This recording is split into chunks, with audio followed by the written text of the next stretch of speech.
Okay, welcome आप सभी का। देखिए, अपना आज का जो टॉपिक है उसमें अपन अ, पहले बात करेंगे प्लाज्मिड प्रिपरेशन। वैसे अपन ने लास्ट क्लास के अंदर आरएनए को लेके और डीएनए को लेके ना जो प्यूरिफिकेशन मेथड्स हैं उनको समझा था ना। तो जैसे सेल से मेन डीएनए को आइसोलेट करते हैं, उसी प्रकार से जो बैक्टीरियल सेल्स होती हैं उनमें प्लाज्मिड पाए जाते हैं ना। तो प्लाज्मिड को आइसोलेट कैसे करते हैं ये भी आपके सिलेबस में रहता है। तो प्लाज्मिड आइसोलेशन को ही अपन प्लाज्मिड प्रिपरेशन बोलते हैं ना। ये plasmid preparation is a method of DNA extraction and purification for plasmid DNA. तो it is an important step in, जैसे अपन मॉल बायो के एक्सपेरिमेंट्स करते हैं तो वहाँ पे अपन को कोई भी है ना डीएनए की नीड होती है, एक्सप्रेशन की नीड होती है, तो प्लाज्मिड्स की जरूरत पड़ती है। Essential for the successful use of plasmids in research, specially जो बायोटेक से जुड़ी हुई रिसर्च होते हैं प्लाज्मिड्स की हमें नीड होती है। Many methods have been developed to purify plasmid DNA from bacteria. During the purification procedure, the plasmid DNA is often separated from contaminating proteins and genomic DNA. क्योंकि जैसे आप डीएनए को आइसोलेट करते हैं तो प्रोटीन्स को हटाना पड़ता है ना। सिमिलरली अगर हम प्लाज्मिड डीएनए की बात करेंगे तो हमें जो मेन डीएनए उसको हटाना पड़ेगा। ओके, तो प्लाज्मिड का आइसोलेशन जो होता है वो भी जैसे अपन कॉन्टामिनेशन वाइज बात करेंगे तो प्रोटीन से सेपरेट करना, मेन डीएनए से सेपरेट करना, ये सारी चीज़ें आएंगी। दीज मेथड्स इनवेरिएबिलिटी का मतलब होता है कि चाहे आप कुछ भी कर लें ये तो होगा ही होगा। जो वेरी नहीं करता है इनवेरिएबल इन्वॉल्व्स 3 स्टेप कि growth of the bacterial culture, कि एक तो हमें प्लाज्मिड आइसोलेट करना तो बैक्टीरिया की जरूरत पड़ेगी, तो हमें बैक्टीरिया को ग्रो कराना पड़ता है। फिर हमें जो सेल्स हैं उनको कलेक्ट करना होता है और उनको तोड़ना होता है। This is called harvesting and lysis, ठीक है। और देन अपन करते हैं purification of the plasmid DNA, यानी कि थर्ड वन स्टेप। तो पहले अपन को कल्चर कराना होता है, फिर हमें सेल्स है उनको लाइसिस करना होता है, देन फाइनली अपन जो डीएनए उसको वहाँ से प्यूरिफाई करते हैं।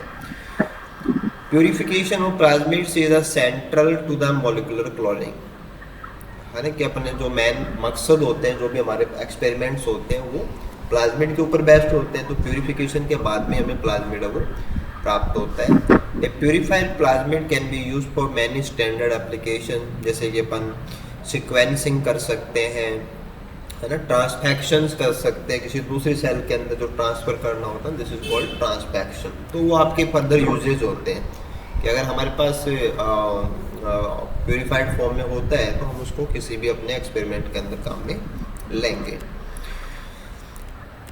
देखो, मेनली जैसे आप लोग जानते हैं कि बैक्टीरिया जो होता है उसको अपन कल्चर कराने के लिए हमें कोई मीडियम है वो लेना होता है। कि plasmids are almost always purified from liquid bacterial cultures.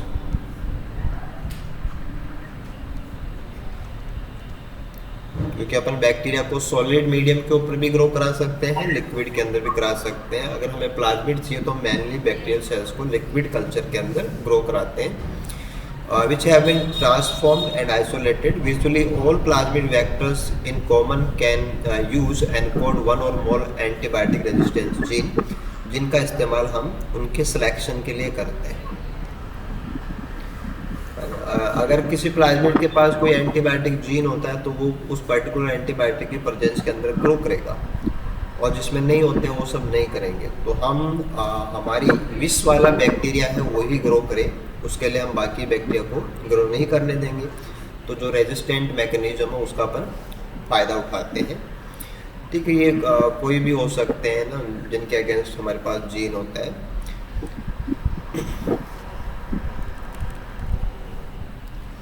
देखो, इसके बाद में जब हम कल्चर करा लेते हैं तो हमारा नेक्स्ट स्टेप आता है कि हम सेल्स को कलेक्ट करेंगे और उनको जो मेम्ब्रेन है उसको तोड़ेंगे अपन, दैट इज कॉल्ड लाइसिस। तो एक तो हमारे पास मेथड हो सकता है एल्कलाइन लाइसिस का, है ना, कि जो एल्कलाइन कंडीशंस है उनके अंदर अपन सेल को लाइसिस करेंगे। द मोस्ट कॉमन मेथड है ना which involve the use of high concentration of basic solution, जिसमें कि मेनली अपन क्या यूज करते हैं, सोडियम हाइड्रोक्साइड NaOH, ठीक है, to lyse the bacterial cell. When bacteria are lyse under alkaline condition, जिसकी pH है वो लगभग कितनी होती है, 12 से लेके 12.5 तक होती है। Both chromosomal DNA and proteins that denatured, cells वो मतलब सिंगल सेल्स आराम से आइसोलेट हो जाए उसके लिए। जब आप एल्कलाइन कंडीशन ले रहे हो तो मेन डीएनए है और प्रोटीन्स हैं वो सारे के सारे डीनेचर हो जाएंगे। The plasmic DNA however remains stable. Some scientists reduce the concentration of NaOH used to 0.1 molar concentration in order to reduce the occurrence of single-stranded DNA. After the addition of acetate containing neutralizing buffer to lower the pH to around 7, the large and less supercoiled chromosomal DNA and proteins from large complexes and precipitate but small bacterial DNA particles stay in the solution. तो आपको ध्यान देना है कि alkaline lysis के अंदर हम mainly sodium hydroxide का सॉल्यूशन काम में लेते हैं और उसकी वजह से हमारा जो प्लाज्मिक डीएनए जो अपनी स्टेबिलिटी की वजह से हमें प्राप्त हो जाता है, क्रोमोसोमल डीएनए है, प्रोटीन से वो डिस्टर्ब हो जाते हैं। एक अपन कर सकते हैं मैकेनिकल लाइसिस, यानी कि हम फोर्सली सेल को डिस्टर्ब करेंगे तो वो यांत्रिक में जाएगा ना, मैकेनिकल। तो mechanical lysis involve the use of physical force, है ना, जैसे कि अपन ग्राइंडिंग कर सकते हैं या अपन सोनिकेशन कर सकते हैं। सोनिकेशन का मतलब होता है जो साउंड वेव्स होते हैं उनका इस्तेमाल करके to break down bacterial cell and release the DNA. There are several different mechanism lysis method that can be used including, है ना, ये कुछ टेक्निक्स हैं। फ्रेंच प्रेस है, बीड बीटिंग है, अल्ट्रासोनिकेशन है, तो लाइसिस के मेथड्स हो जाएंगे। कि बैक्टीरियल सेल्स को लाइस करने के लिए जो मैकेनिकल मेथड्स हैं उसमें अपन फ्रेंच प्रेस मेथड है, बीड बीटिंग है या अल्ट्रासोनिकेशन है, उनको अपन काम में ले सकते हैं। क्योंकि डायरेक्टली आपसे चीज़ें पूछी जाती हैं, आपको थोड़ा सा आइडिया वो रहना चाहिए। ऐसे हम एंजाइम्स का इस्तेमाल कर सकते हैं। अगर एंजाइम्स का यूज़ करेंगे तो ये एंजाइमेटिक लाइसिस में चला जाएगा ना। तो मेनली जो लाइसोजाइम्स होते हैं ना, लाइसोजाइम लाइसिस के नाम से हम इसको जानते हैं। Involve the use of enzyme to digest the cell wall and release the plasmid DNA. The most commonly used enzyme for the purpose is lysozyme, which break down the peptidoglycan. क्योंकि bacterial जो cell हैं उनमें जो rigidness होती है और जो boundary होती है वो मेनली सेल वॉल जो है पेप्टिडोग्लाइकन उसकी होती है। Lysozyme is usually added in the bacterial culture followed by heating and shaking to release the plasmid DNA, है ना। तो ये वैसे आपको ध्यान देना है कि एंजाइमेटिक लाइसिस के लिए मेनली जो पेप्टिडोग्लाइकन को जो क्रॉस बॉन्डिंग्स होते हैं उसको तोड़ने वाला एंजाइम लाइसोजाइम इस्तेमाल करते हैं। इसके बाद में मैटर आता है कि हमारे जो प्लाज्मिड्स हैं वो साइज वाइज वेरी करते हैं, नंबर वाइज भी वेरी करते हैं कि एक सेल में कितने प्लाज्मिड होंगे, उनका कॉपी नंबर भी अलग अलग होता है और उनकी साइज भी है वो वेरी कर सकती है। तो then next one is preparation by size. कि plasmid preparation can be divided into 5 main categories based on the scale of preparation. This is mini preparation, है ना, midi preparation, maxi preparation, mega preparation and giga preparation. तो 5 different types of preparation के। The choice of method to use will depend on the amount of plasmid DNA required, है ना, कि हमें कितनी मात्रा में चाहिए, एज वेल एज हमारा स्पेसिफिक जो एप्लीकेशन है वो किस प्रकार का, उसके अकॉर्डिंग हम इनमें से कोई सा यूज कर सकते हैं। पर्टिकुलर जो रिएजेंट किट्स हैं वो अवेलेबल होते हैं, are available from varying manufacturer to purify plasmid DNA which are named by size of bacterial culture and corresponding plasmid yield. In increasing order they are mini prep, midi prep, maxi prep, mega prep, giga prep. है ना, वो ये हो गए आपके reagents के brand name हो गए, कि जो रिएजेंट्स का जो किट आता है ना, तो आप जैसे मिनी प्रिपरेशन करेंगे तो उसको मिनी प्रैप बोलते हैं, ऐसे है ना। ऑलरेडी पूरे के पूरे प्रोसीजर में जितने भी केमिकल्स चाहिए ना, उनका पूरा एक किट आता है उसको, ये इस प्रकार से। तो सबसे पहले अपन देखते हैं मिनी प्रिपरेशन वाला पार्ट किस प्रकार से होता है, mini prep. Mini preparation of plasmid DNA is a rapid small scale isolation of plasmid DNA. अगर हमें थोड़ी सी मात्रा के अंदर आइसोलेट करना है तो एक रैपिड प्रोसेस होती है mini preparation. Commonly use mini prep method include alkaline lysis, है ना। उसके बाद में अपन स्पिन कॉलम क्रोमेटोग्राफी है उसका इस्तेमाल करते हैं। It is based on the alkaline lysis the extracted plasmid DNA resulting from performing a mini prep itself often called mini prep. Mini preps are used in the process of molecular cloning to analyse bacterial clones. Plasmid DNA जो yield इससे अपन को प्राप्त होती है ना, कि ये वाला मेथड अगर हम अपन अप्लाई करेंगे तो हमें कितनी मात्रा प्राप्त होती है, this is 5 to 50 microgram depending on the cell strength. तो एक तो अपन को जैसे मेथड वाइज देखेंगे ना, तो उसमें क्या क्या काम में आता है कि हम एल्कलाइन लाइसिस करते हैं, उसके बाद में स्पिन कॉलम क्रोमेटोग्राफी करते हैं, हमें फाइनली जो है 5 से 50 माइक्रोग्राम जो अमाउंट है वो प्राप्त हो जाती है। ऐसे नेक्स्ट अपन ले सकते हैं मिडी, है ना। तो ये लाइसोजेनी ब्रॉथ जो कल्चर होता है ना, उसको अपन बोलते हैं broth culture. And expected yield जो होती है वो ज़्यादा होती है, 100 to 350 माइक्रोग्राम होती है। ऐसे अगर हम मैक्सी लेंगे तो वहाँ पे कल्चर जो है वो हमें 100 से 200 ml लेना होता है, यहाँ पे 15 से 25 ml अपन लेते हैं, ठीक है। लाइसोजेनी ब्रॉथ ही है यहाँ पर भी, और जो हमें यील्ड प्राप्त होती है वो 5 से 850 माइक्रोग्राम तक होती है, यानी बढ़ जाएगा।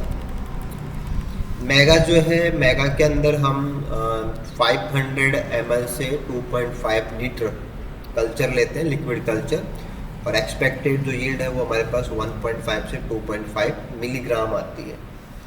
और गीगा के अंदर हम 2.5 से 5 लीटर कल्चर काम में लेते हैं, हमारी यील्ड है वो 7.5 से 10 मिलीग्राम तक आती है।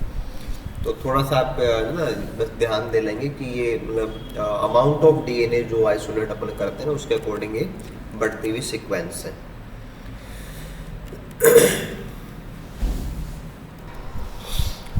ओके, नेक्स्ट चलते हैं अपन। उसके बाद में प्यूरिफिकेशन का मैटर आएगा कि जब अपन आइसोलेट कर लेंगे तो उसके बाद में हमें उसको प्यूरिफाई करना पड़ेगा। तो it is important to consider the downstream application of plasmid DNA when choosing a purification method. If the plasmid is to be used for transfection or electroporation, a purification method that results in high purity and low endotoxin level is desired. यानी कि मान लो कि आपको किसी cell के अंदर transfection करना है या आप इलेक्ट्रोपोरेशन कर रहे हैं, मतलब आप सेल्स के ऊपर इलेक्ट्रॉन्स के बम्बार्डमेंट करके पोर्स क्रिएट कर रहे हैं, तो वहाँ से आप है ना बाहर से प्लाज्मिड डीएनए उसको इंसर्ट कराएंगे, तो आपको हाई प्योरिटी वाला प्लाज्मिड है वो चाहिए। तो if the plasmid is to be use for sequencing of PCR, या आपको मान लो सिक्वेंसिंग करनी है या पीसीआर ऑपरेट करना है, तो purification method that result in high yield and minimal contamination that are required. तो हमें किस प्रकार का डाउनस्ट्रीम प्रोसेस करना है उसके अकॉर्डिंग हमें ऑलमोस्ट जो हाई प्योरिटी वाले मॉलिक्यूल्स हैं उनकी नीड होती है।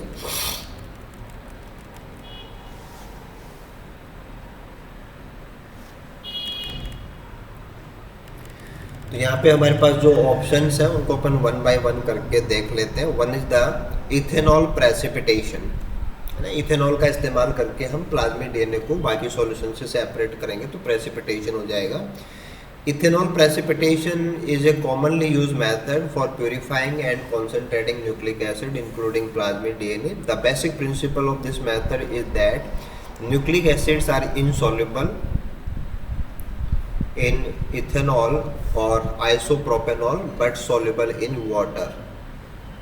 तो therefore it works by using ethanol as an anti-solvent of DNA, causing it to precipitate, यानी कि उसमें घुलेगा नहीं, उससे अलग रह जाएगा, precipitate out of solution and then it can be collected by centrifugation.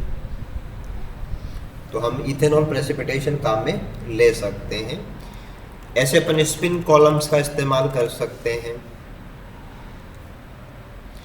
Spin column based nucleic acid purification is a method of purifying DNA, RNA और plasmid from a sample using a spin column chromatography filter. The method is based on the principle of selectively binding nucleic acid, कि अलग अलग जो DNA molecules होते हैं उनकी binding जो है वो अलग अलग प्रकार की होती है, टू ए सॉलिड मैट्रिक्स, जो हम वहाँ पे कॉलम के रूप में इस्तेमाल करते हैं. तो कॉलम के रूप में हमने जो मटेरियल लिया है, उस मटेरियल में जो कंपाउंड है दैट आर कॉल्ड मैट्रिक्स, और उस मैट्रिक्स के साथ में अलग अलग मॉलिक्यूल्स की बाइंडिंग वो डिफरेंट होती है, such as proteins, salts are washed away. तो यहाँ पे अपन जो कॉन्टामिनेंट्स होते हैं उनको आराम से वॉश आउट कर सकते हैं. The conditions are then change to elute the purified nucleic acid using the suitable elution buffer. तो अपन स्पिन कॉलम क्रोमेटोग्राफी कर सकते हैं ना, सिंपली इसका मीनिंग ये है. ऐसे अपन फेज सेपरेशन कर सकते हैं, तो हमें फिनॉल क्लोरोफॉर्म एक्सट्रैक्शन करना पड़ता है, जैसे अपन डीएनए के साथ करते हैं. फिनॉल क्लोरोफॉर्म एक्सट्रैक्शन कर सकते हैं. ठीक है, ये तो आपने लास्ट वीक देखा था.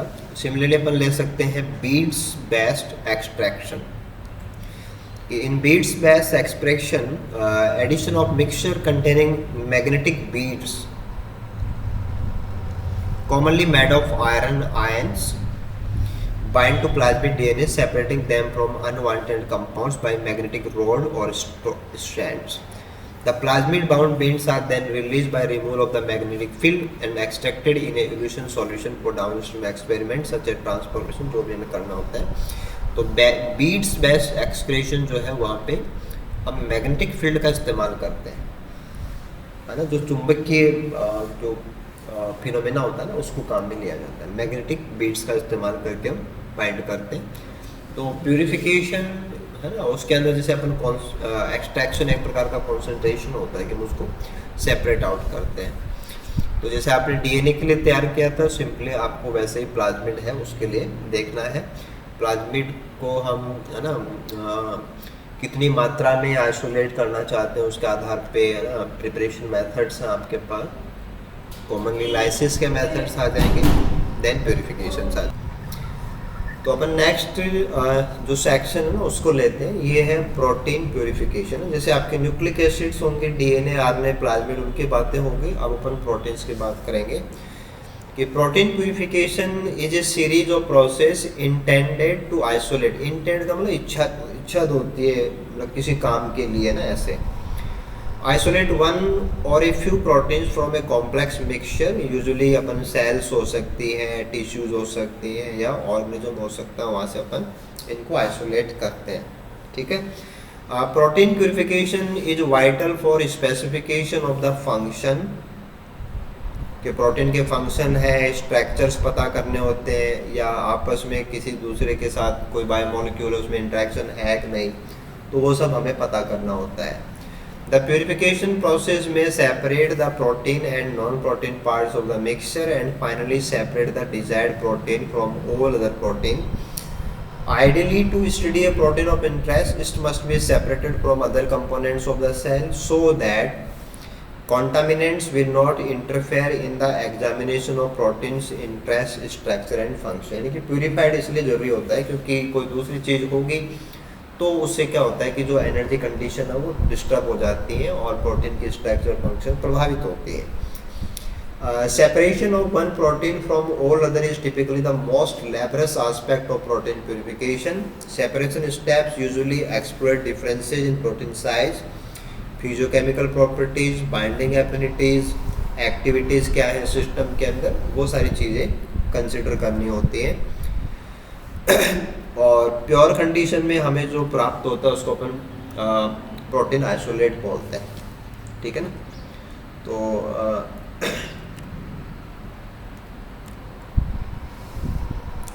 ये हमारे पर्पज रह जाएंगे कि हमें कोई भी प्रोटीन है वो क्यों चाहिए, है ना। The protein manufacturing cost remains high and there is growing demand to develop cost efficient and rapid protein purification method.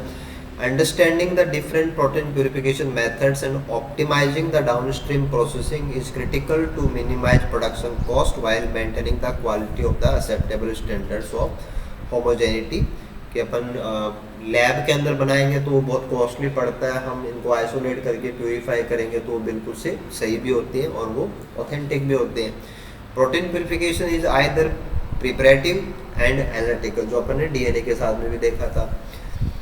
Preparative aim to produce a relatively large amount of purified protein for subsequent use. जैसे कि अपन commercial level के ऊपर enzymes हैं उनको अपन isolate करते हैं, nutritional proteins हैं उनको अपन आइसोलेट करते हैं, कुछ मेडिसिनल इम्पोर्टेंट की प्रोटीन्स उनको अपन आइसोलेट करते हैं. ऐसे अपन एनालिटिकल हमारा टारगेट हो सकता है, तो एनालिटिकल प्यूरिफिकेशन करते हैं तो वहाँ पे अपन को जो भी प्रोटीन चाहिए होती है वो हमें बहुत हाईली प्यूरिफाइड कंडीशन में चाहिए होती है, उसकी मात्रा हमें कम चाहिए होती है. तो प्रोटीन की स्ट्रक्चर पता करना है, उसके मॉडिफिकेशंस के बारे में पता करना है, उसके फंक्शंस के बारे में पता करना है, तो वो एनालिटिकल सेक्शन होता है. ठीक है, तो लार्ज अमाउंट में प्राप्त करना भी हमारी नीड हो सकती है और स्मॉल अमाउंट के अंदर आइसोलेट करना भी हमारी नीड हो सकती है. स्टेप्स में क्या आएगा, एक्सट्रैक्शन, है ना, कि if the protein of interest is not secreted by the organism into surrounding solution, क्योंकि कुछ प्रोटीन तो सीक्रेट हो जाते हैं तो उनके लिए तो हमें एक्सट्रैक्ट करने की जरूरत नहीं होती है ना. The first step of each purification process is the disruption of the cell containing the protein depending on how fragile the protein is. क्योंकि हम सेल को तोड़ेंगे तो फिर प्रोटीन है वो भी डिस्टर्ब हो सकती है, तो प्रोटीन के बारे में हमें पता होना चाहिए वो कितनी फ्रेजाइल है. And how stable the cells are, and one could for instance use one of the following method. जैसे कि अपन क्या कर सकते हैं, रिपीटेड फ्रीजिंग एंड थॉविंग कर सकते हैं. फ्रीजिंग तो लो टेम्परेचर के ऊपर जाना होता है और थॉविंग का मतलब होता है लो टेम्परेचर से नॉर्मल टेम्परेचर के ऊपर वापस आना, है ना. सोनिकेशन कर सकते हैं अपन, होमोजेनाइजेशन कर सकते हैं हाई प्रेशर से, जिसमें कि अपन उसको फ्रेंच प्रेस बोलते हैं. होमोजेनाइजेशन कर सकते हैं बाय ग्राइंडिंग यानी कि बीड मिलिंग कर सकते हैं. परमिडाइजेशन कर सकते हैं डिटर्जेंट्स का इस्तेमाल करके, मैंने अपन ट्रिटोन X100 क्या अपन लाइसोजाइम से अपन डिग्रेडेशन कर सकते हैं बाउंड्रीज को डिस्टर्ब करके. ठीक है, तो हमारे पास सेवरल ऑप्शंस होते हैं कि हम इन मेथड्स को काम में ले सकते हैं. फाइनली जो सेल के टुकड़े होते हैं ना, debris, cell debris can be removed by differential centrifugation. Differential centrifugation आपने पहले भी पढ़ी थी कि यहाँ पे अपन क्या करते हैं कि हमारा जो सेंट्रीफ्यूगेशन की कंडीशंस है उनको अपन चेंज करके जो हाई स्पीड सेंट्रीफ्यूगेशन है उसको बढ़ाते बढ़ाते अपन क्या कर सकते हैं, अलग अलग जो सेलुलर फ्रैक्शंस हैं उनको अपन सेपरेट एक सीक्वेंस में कर सकते हैं ना. Which is procedure where the homogenate is centrifuged at low speed, then again the greater force to yield a pellet consisting of nucleus of pernatant. और इससे अपन क्या कर सकते हैं कि अलग अलग जो फ्रैक्शंस हैं उसमें अपन हमारे जो भी पार्ट्स हैं सेल के उनको आइसोलेट कर सकते हैं. सिमिलरली अपन प्रोटीएज का इस्तेमाल कर सकते हैं. Also the protease are release during cell lysis. तो जैसे अपन सेल को तोड़ते हैं तो आरएनएज रिलीज होते हैं, तो आरएनए को तोड़ सकते हैं, डीएनएज है वो डीएनए को तोड़ सकते हैं. वैसे ही प्रोटीन्स को तोड़ने वाले एंजाइम्स होते हैं प्रोटीन, वो सेल लाइसिस से निकलेंगे तो वो हमारे प्रोटीन को डिस्टर्ब कर सकते हैं. Which will start digestion of the protein the solution if the protein of interest is sensitive to प्रोटीलाइसिस.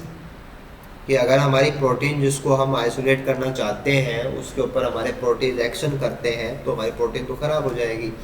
तो it is recommended to proceed quickly, यानी कि हमें टाइम नहीं देना कि प्रोटीन एक्शन करें. And keep the extract cooled, ताकि जो काइनेटिक प्रॉपर्टीज है वो कम रहे. लो टेम्परेचर के ऊपर मॉलिक्यूल्स वो रिएक्शन कम देते हैं. And slow down the digestion. Alternatively one और मोर प्रोटीज इनहिबिटर्स का हम इस्तेमाल कर सकते हैं ताकि वो प्रोटीज को काम करने से रोकेंगे. Sometimes it is also necessary to add DNase in order to reduce the viscosity of the cell lysate causing A high DNA content, कि अगर सेल में डीएनए ज़्यादा है तो डीएनए के जो स्ट्रैंड्स है उससे गाढ़ापन हो जाता है, तो उसको डिस्टर्ब करने के लिए हमें डीएनए का इस्तेमाल वो भी करना पड़ सकता है। देन इन अपन जैसे डैब्रिसेज वगैरह क्रिएट होंगे तो हमें सेंट्रीफ्यूगेशन करना पड़ेगा, तो अल्ट्रा सेंट्रीफ्यूगेशन का अपन इस्तेमाल कर सकते हैं कि centrifugation is the process that centrifugal force to separate mixture.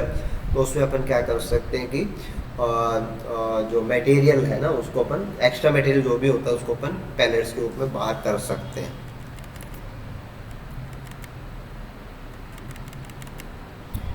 देखो ये चीज़ आपने सेंट्रीफ्यूगेशन में पढ़ी है ना, सुक्रोज डेंसिटी ग्रेडियंट सेंट्रीफ्यूगेशन, यानी कि वो एक प्रकार का आइसोपिकनिक सेंट्रीफ्यूगेशन होता है कि जैसे आपके पास प्रोटीन है ना, तो उस प्रोटीन का कोई ना कोई मॉलिक्यूलर वेट है, उसका कोई ना कोई डेंसिटी का वैल्यू है, तो हम किसी भी मॉलिक्यूल को उसके डेंसिटी वाले है ना सिमिलर डेंसिटी वाले एरिया के अंदर आइसोलेट करते हैं, तो हमें हमारी जो सेंट्रीफ्यूगेशन ट्यूब होती है उसमें एक ग्रेडियंट सी होता है, और ग्रेडियंट बनाने के लिए मेनली जो सुक्रोज सॉल्यूशन है उसका इस्तेमाल करते हैं, तो हम इसको क्या बोल देते हैं, सुक्रोज ग्रेडियंट सेंट्रीफ्यूगेशन।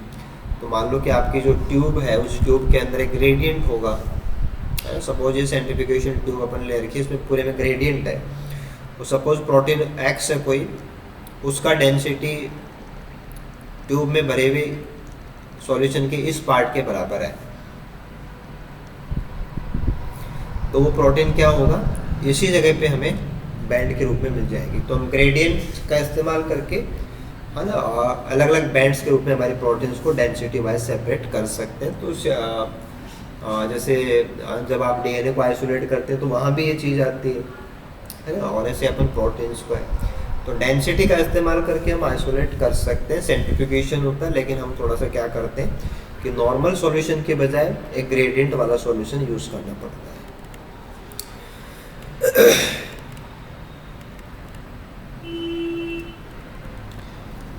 इसके बाद में नेक्स्ट आता है कि हम प्यूरिफिकेशन के लिए कैसे काम करेंगे, प्यूरिफिकेशन हमारी स्ट्रेटजीज क्या होंगे प्यूरिफिकेशन के लिए। देखते हैं कि the choice of starting material is the key to the design the purification process in a plant और animal. A particular protein usually is not distributed homogeneously throughout the body. Different organs और tissues have higher और lower concentration of protein, क्योंकि proteins हैं वो किसी function के लिए होते हैं, और वो फंक्शन जहाँ जरूरी है वहीं उसका जीन एक्सप्रेशन होता है। तो अलग अलग टिश्यूज़ के अंदर अलग प्रोटीन्स उनका लेवल कॉन्सेंट्रेशन अलग अलग होता है। The use of only the tissue और organ with the highest concentration, जैसे मान लो आपको डाइजेस्टिव एंजाइम्स चाहिए तो आपको लीवर टिश्यूज काम में लेने पड़ेंगे ना, जहाँ पे उनका सिक्रेशन होता है। If the protein is present in low abundance, इस सेल के अंदर या सैंपल में हमारी प्रोटीन कम है तो और if it has a high value, scientist may use recombinant DNA technology to produce more protein. तो हम जानबूझ के प्रोटीन को ज़्यादा बनवाने के लिए मॉलिक्यूलर बायोलॉजी का इस्तेमाल भी कर सकते हैं।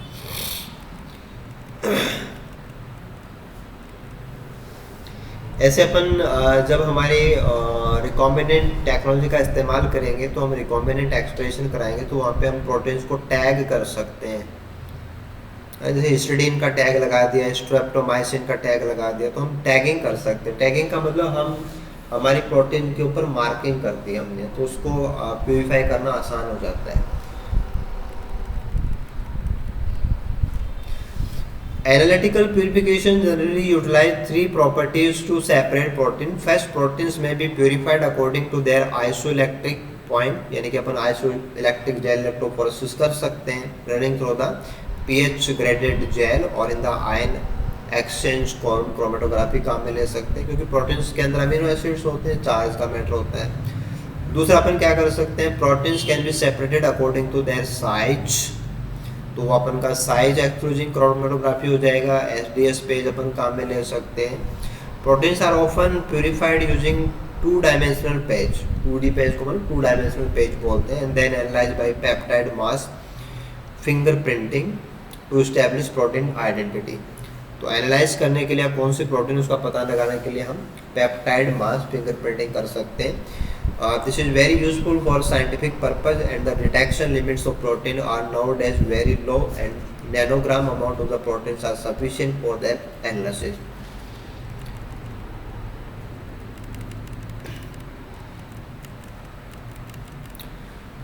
और ये भी आपने लिया था कि proteins are typically detected as they are coming off the column by absorbance of 280 nanometer, क्योंकि जो डीएनए होता है वो 260 नैनोमीटर की लाइट को सोखता है, जो प्रोटीन्स है वो 280 नैनोमीटर की लाइट को सोखते हैं। तो हम स्पेक्ट्रोस्कोपी का इस्तेमाल करके भी हम क्या कर सकते हैं, इनको है ना आइडेंटिफाई कर सकते हैं। This is the matter of precipitation and differential solubilization, कि हम बाकी मिक्सचर में से उसको सेपरेट करें और उनकी अपनी अपनी सोलिबिलिटी के आधार पर उनको सोलबलाइज करें। This is differential solubilization. Most protein require some salt to dissolve in water, a process called salting. तो मेनली प्रोटीन्स को डिजोल्व करने के लिए हम कुछ साल्ट्स वहाँ पे ऐड करते हैं, तो उसको अपन सॉल्टिंग इन प्रोसेस बोलेंगे। As the salt concentration is increase, proteins can precipitate, a process called salting out. तो प्रेसिपिटेशन के लिए जब हम ज़्यादा साल्ट जोड़ेंगे तो साल्ट के जो आयंस होते हैं, क्योंकि साल्ट डिसोशिएट हो जाता है, तो साल्ट के जो आयंस हैं वो जब इससे जुड़ेंगे तो प्रोटीन हमारी बैठ जाती है, प्रेसिपिटेट हो जाती है। This is called salting out, which involves changing protein solubility. For example, if a bulk protein purification is a common step to isolate protein precipitation with the ammonium sulfate. This is performed by adding increasing amount of ammonium sulfate and collecting the different fractions of precipitation protein. Subsequently, ammonium sulfate can be removed using dialysis. तो ये जो हमारा technique है, इसे अपन है ना कोई भी प्रोटीन है उसको डिजायर्ड कॉन्सेंट्रेशन ऑफ साल्ट इस्तेमाल करके प्रेसिपिटेट कर सकते हैं।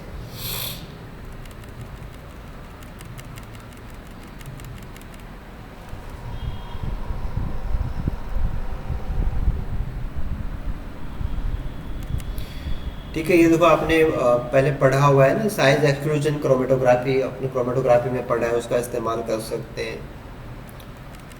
ये आयन एक्सचेंज क्रोमेटोग्राफी भी अपन ने पढ़ा है कि अपन आयन से ना जो इलेक्ट्रिक प्रॉपर्टी उसके आधार पे अपन सेपरेट कर सकते हैं। हाइड्रोफोबिसिटी के आधार पे अपन सेपरेट कर सकते हैं। सब क्रोमेटोग्राफी के वेरिएंट्स हैं सारे के सारे ना।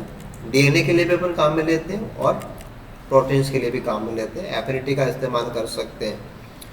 देखो एफिनिटी वाले में ये चीज़ आप ध्यान देना कि ये चीज़ आ जाएगी ना, लैक्टिन वगैरह ऐसी कार्बोहाइड्रेट बाइंडिंग, तो अपन जो भी प्रोटीन्स होंगे वो ग्लाइकोप्रोटीन्स होंगे।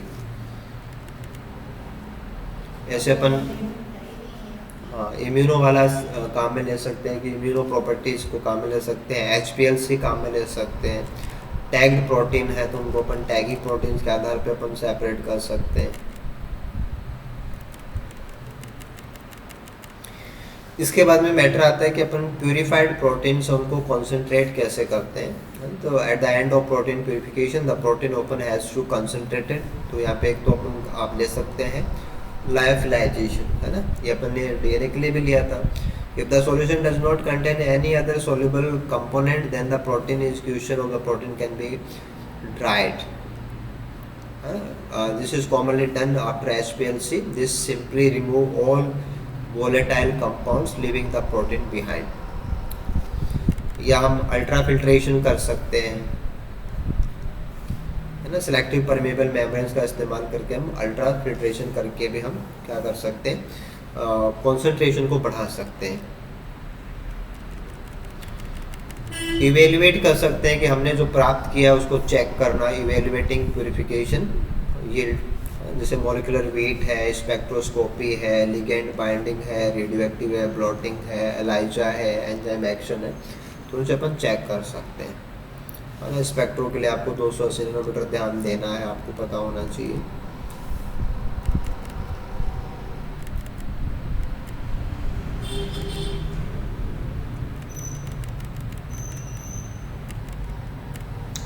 ठीक है, एनालिटिकल के हिसाब से आप देखेंगे तो डीनेचरिंग कंडीशंस, है ना, इलेक्ट्रोफोरेसिस के लिए जैसे कि अपन सोडियम डोडोसिल सल्फेट का इस्तेमाल करते हैं, SDS, वो है ना अनफोल्ड कंडीशन में कन्वर्ट कर देता है और सोडियम डोडोसिल वो उसके ऊपर जुड़ जाता है तो कोटिंग हो जाती है। लीनियराइजेशन हो जाता है प्रोटीन, वो लीनियर फॉर्म में आ जाती है। डिटेक्ट करने के लिए अपन कॉस्मिक ब्लूज है ना या सिल्वर स्टैन इनका इस्तेमाल करते हैं डिटेक्शन के लिए। तो ऐसे अपन कुछ चीज़ें हैं वो है ना, ये भी केवल एक्सट्रैक्शन वाला सेक्शन अपन ने कवर किया है ना। इसके बाद में एक सेक्शन अपने पास रहेगा वो सीक्वेंसिंग का होता है कि मान लो आपने न्यूक्लिक एसिड प्राप्त किया तो उसकी सीक्वेंस क्या है, आपने प्रोटीन प्राप्त किया तो उसकी सीक्वेंस क्या है ना। वहाँ पे न्यूक्लियोटाइड्स का क्रम आएगा, यहाँ पे अमीनो एसिड्स का क्रम आएगा।